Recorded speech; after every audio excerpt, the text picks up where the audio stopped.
Today's story is called The Empty Pot by Demi.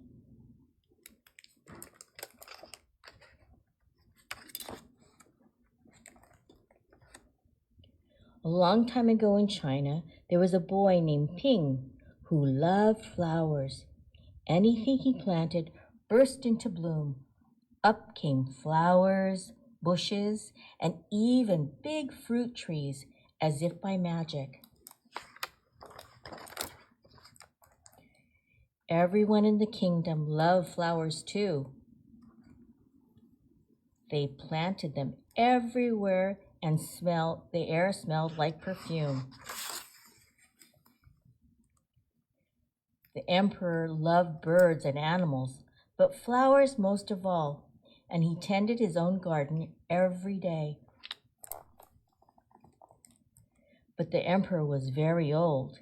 He needed to choose a successor to the throne.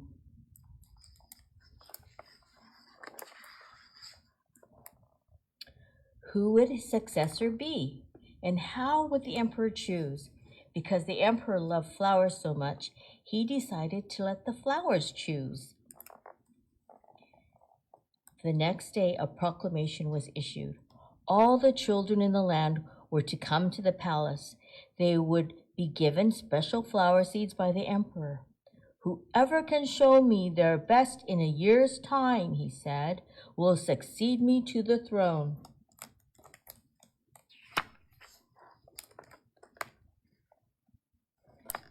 The news created great excitement throughout the land. Children from all over the country swarmed to the palace to get their flower seeds. All the parents wanted their children to be chosen emperor, and all the children hoped that they would be chosen too.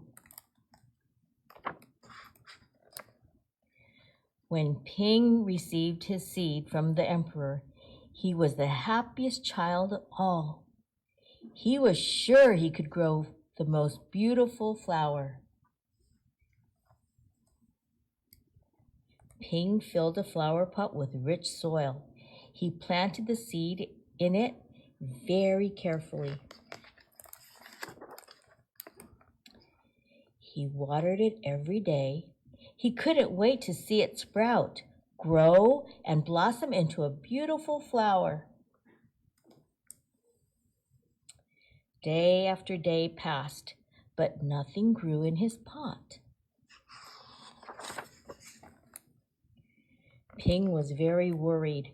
He put new soil into a bigger pot. Then he transplanted the seed into the big, rich black soil. Another 2 months he waited. Still nothing happened.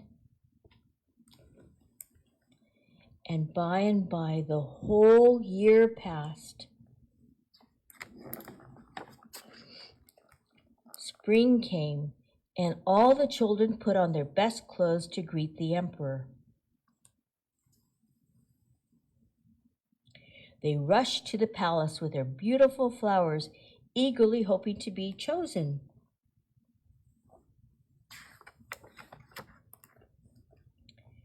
Ping was ashamed of his empty pot.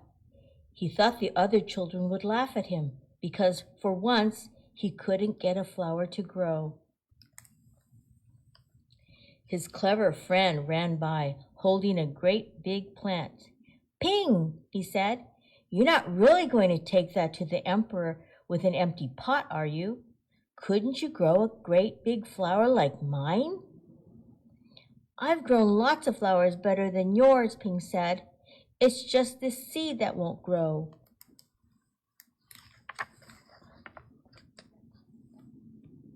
Ping's father overheard this and said, "You did your best, and your best is good enough to present to the emperor."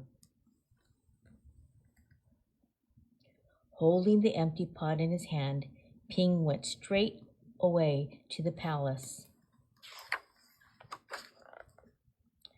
The emperor was looking at all the flowers slowly, one by one. How beautiful all the flowers were. But the emperor was frowning and did not say a word.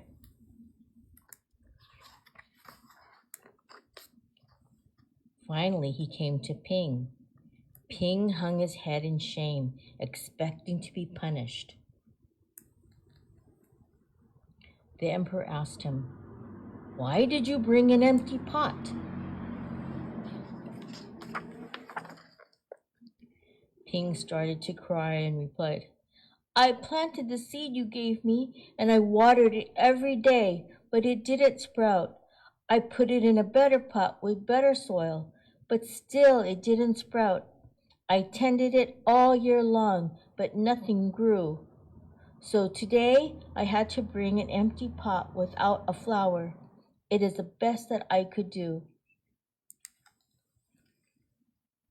When the emperor heard these words, a smile slowly spread over his face, and he put his arm around Ping.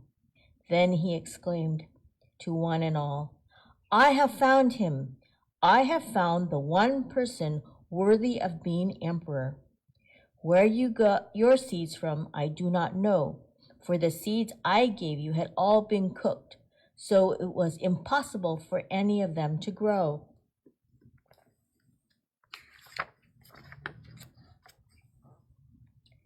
I admire Ping's great courage to appear before me with the empty truth, and now I reward him with my entire kingdom and make him emperor of all the land. So why did the emperor make him emperor, the new emperor? Because he told the truth. Although it was hard, he told the truth.